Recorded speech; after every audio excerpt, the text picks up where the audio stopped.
Tāpēc es arī iesaku telti celt.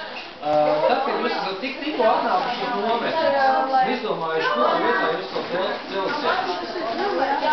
Jo pirmkārt, pēc visiem dienas darbiem, kurināšanas, ēšanas, jums būs grūti to telti uzcelt, jūs vairs negribēsiet.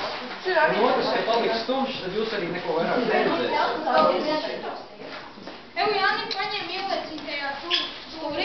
Man to šitā visi jāliek kaut kā. Nē, to pašu jāsaurie. Man šit jau stentuši. Tas paši, jā? Jā.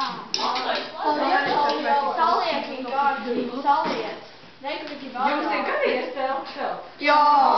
Mums arī ir gadījies, bet reizēm ir jāpadomā arī, kur telti uzcelt. Mums ir gadījies pamosties naktas vidū līdz ceļgaliem ūdenim. Nu jā. Ja naktī sāk līt lietas, ir Tāpēc ļoti būtiski lieta ir izvēlēties